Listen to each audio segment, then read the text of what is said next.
My ex and I, 33 male, broke up almost 2 years ago. We had been trying to have kids, but couldn't because of my infertility.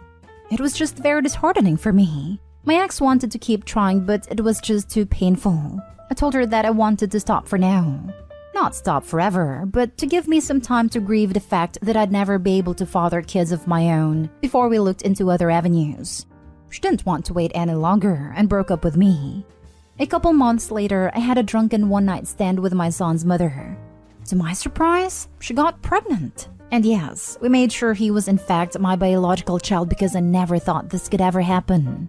He was a beautiful miracle. But my son's mother unfortunately passed when he was 4 months old because of issues with COVID. Ever since I've been a single father, my ex has tried to make contact. I don't want to have any contact because my life is different, and there's no place for her anymore.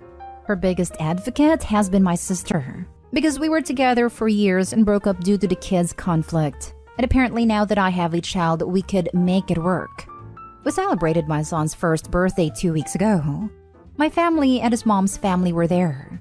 My ex found out, and I'm sure through my sister or someone else in my family. She brought a gift for my son, but I didn't even let her come in. We had an argument at the door because she would not leave. My ex was trying to convince me to let her stay so she could meet my son and we can talk about things. I already knew why she wanted to, because she feels like she could take his mom's place on his life, and that's not gonna happen. She eventually did leave, but I was pretty mad at that point. My ex wanted to leave the gift for him. Well, she left it at my door, so I just threw it away. He got plenty of other gifts anyways.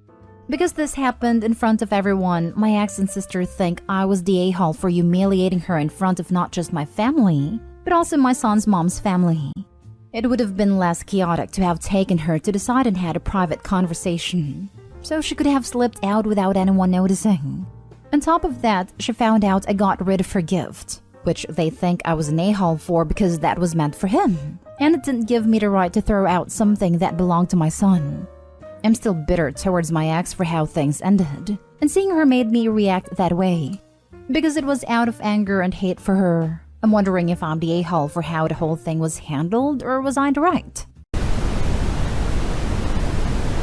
My 26 female dad, 56 male, has been trying to have a child with his new wife, 40 female, for going on 2 years. They are attempting IVF but aren't having luck. They told me this in confidence and asked if I could keep the fact that they are trying for a baby to myself, which I have done. No problem.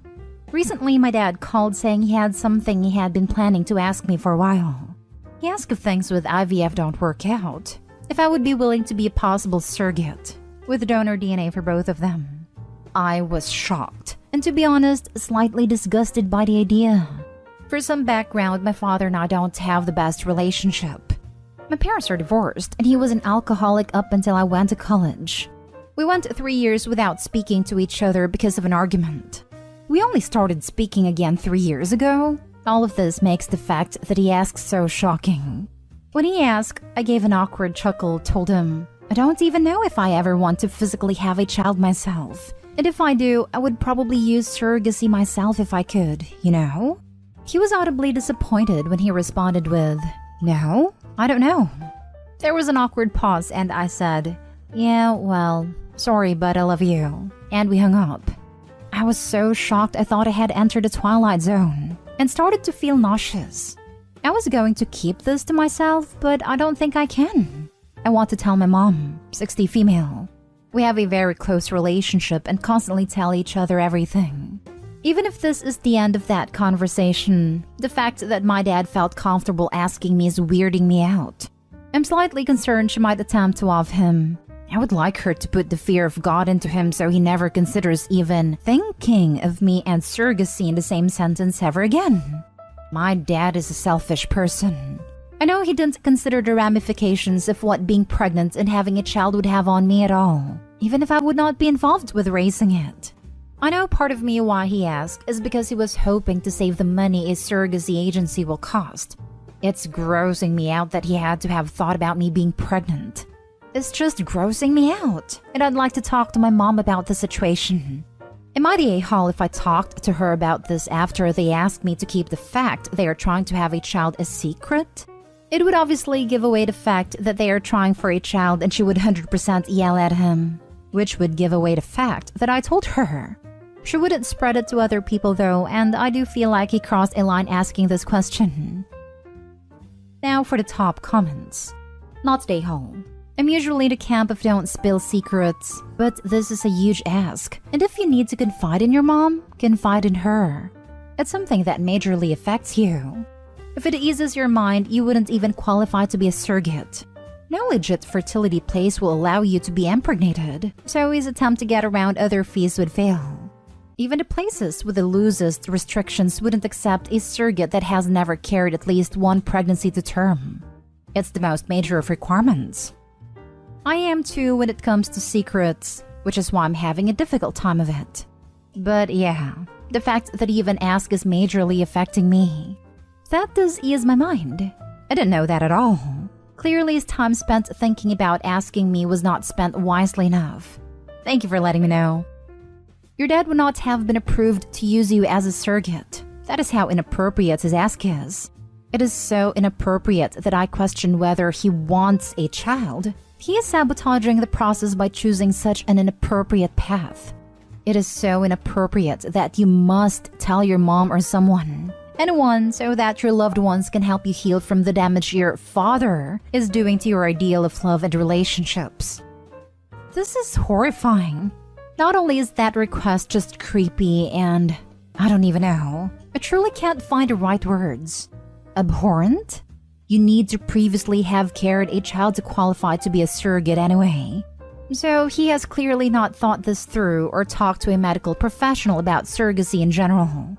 And anyone negatively responding to the part where she wants to tell her mom, the heck? She was just requested to birth her own sibling. You think her mother wouldn't put obvious pieces together when the child would be given to her father? Jeez. Not stay home. I shuddered. Actually shuddered. You would not be the a-hole if you told your mom as it's about you, not them. Can you imagine telling people you're carrying your dad's baby? Right? How would I explain that to literally anybody? You couldn't explain it without hearing banjos playing. I've been with Mark for 2 years now. When we got into a relationship, we discussed what we wanted. Marriage, kids. But we haven't really talked about taking the next step yet. Mark's dream has been to own his own house. He has been saving up for it, but because we live in a medium to high cost of living city, it's not going as fast as he'd have liked. Yesterday, he asked me if I would consider covering rent and utilities for a year while he aggressively saves. Frankly, I'm not 100% on board, and I told him. I asked him if he has thought about marriage. He said that it might be too soon, and I agree, but that he definitely loved me and saw a future with me. I asked him if the house would completely be his own or if we'd buy it together. I decided it would completely be his own because we aren't married yet, and buying a house together would be risky. I asked him if he'd pay me back his share and he said eventually. I have inherited a house from my grandmother in a high cost of living city, which I'm currently renting out. I do not want to lose it, and when I inherited it, Mark and I agreed that if we ever head towards marriage, he's fully on board to sign a prenup that ensures he has no claim on it.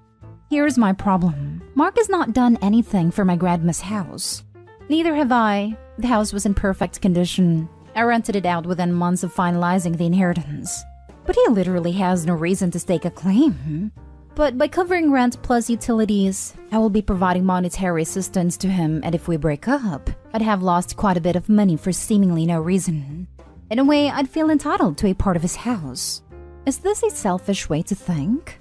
I love him, but I don't want to assume this risk, especially because our future together is not clear. I asked him if he'd consider moving in with his parents, and I'll find a roommate, temporarily for a year so he could save up the money. This way, I wouldn't have to spend more than I need to. He'd achieve his goal and we can still continue our relationship. But he said I was being incredibly selfish and untrustworthy because it would be our home, just not on paper. That I clearly didn't see a future with him. And now he's not talking to me. A part of me feels like this relationship is doomed. Is there a way to salvage this? Now for the top advice before reading the update. So he wants to buy a house with your money in part, but you don't get to own any of it? That makes no sense. How about you split the rent and you each save the other half so that you have enough money to put a down payment on a house together if you are ever ready to do it? Assuming you still want a relationship with a selfish kind of guy. Oh, hell no. That's such a prick thing to ask of you. He sounds like a loser. I'm sorry. Yikes. If you help pay for it, absolutely get your name on it. That seems like a huge red flag and manipulation. Especially him calling you selfish for wanting part of what you're helping to pay for. If he plans on paying you back, then just say you'll take your name off when he pays you back. Simple as that. Yep, dude knows exactly what he's doing here. You're right, he does sound hell of a manipulative. He straight up asked Opie to gift him thousands of dollars while disguising it as you cover for me. How much more does he need to save? A year's worth of rent is what? $12,000? He's going to owe you at least 12 grand and likely wouldn't be able to repay that very quickly considering he couldn't save that unless you covered his rent for a year. 12 grand is also not going to put a very significant dent in any down payment amounts. No offense. Since you already discussed prenups, if you do decide to go through with this agreement, get a lawyer and have them write a contract. State in the contract that you covered X dollars of rent and that is obligated to pay you back, or that you get that equity stake in the property, etc. So I'm 26 male, usually I'm a very quiet and respectful person. But I don't deal with my girlfriend Kelly's 26 female sister Alexa 27 female at all. I think she's a crappy person, entitled and just not my cup of tea. Alexa was dating my friend Drew when me and Kelly met. Drew was the one who actually helped me get with Kelly in the first place, so I owe the guy a lot. Drew and Alexa were living together and he was supporting her career. She was in law school and he worked full-time. I didn't find this out till after, but he took out the loans for her to go, along with using his salary to pay their housing and paying for her classes. He was really proud of her budding career. Well, about a year ago, Alexa graduated from law school and within a week, broke up with Drew. Drew was heartbroken, and I was the one who found out most of the dirt about the finances. Alexa used him for 3 years for free school and dumps him a week after she graduates. This caused shockwaves in the family. Her parents were furious and Kelly wasn't a fan of her sister for months, but eventually everyone forgave her and acted like Drew never existed. It pissed me off bad, and I haven't said a word to her sister since. I won't address her whenever I'm forced to be around her. Alexa passed the bar and landed a job, so her parents threw her a celebration. I was asked to attend by Kelly. I refused, kept refusing, but eventually she broke down and said she needed me there. So we went, and I talked to the members of her family alike, mostly my girlfriend's dad. So Alexa got up to give a speech to thank people. So as she was in the middle of thanking different people for the help they gave her, I said, "Don't forget to include Drew," loud enough the whole room heard it. It got really quiet, then her dad cracked up and her mom tried to advance the speech. My girlfriend dragged me outside and tried yelling at me, followed by her mom. The conversation wasn't going well, so I called an Uber and left. My girlfriend is demanding I apologize. I told her I'd apologize when Alexa starts paying Drew back for the debts he is in now. And until then, I wouldn't say a kind word to her sister. And I plan on telling every single guy Alexa dates the story about what she did to Drew. Because as a guy, I'd like to know that info. Am I the a-hole? Now for the top comments. I feel not the a-hole, but you, sir, are the brother and friend everyone needs in life. Tell Drew to take his ex to court. Might be able to get some of the money back. Drew made a decision to take out those loans. That's on him. It would at least smear her name with other attorneys. Drew should sue. Not the a-hole, but it really wasn't your place to do it at a party. But dang, kudos to you for that great line. You know, secretly everyone must have loved it except Alexa. For your own benefit, remember that your girlfriend didn't choose to have Alexa as her sister, but family's family and she's got to live with it. Honestly, I can't believe the parents threw her a party. What she did was so blatantly scummy. Me neither. I called it trashy to my girlfriend and her mom during the fight. Like, why would you celebrate this person? Prestige apparently trumps teaching your kid to be a decent person. Not the a-hole. Look closely at your girlfriend if she thinks this kind of behavior is okay. Starting to. Her being this supportive of her sister is a huge red flag to me.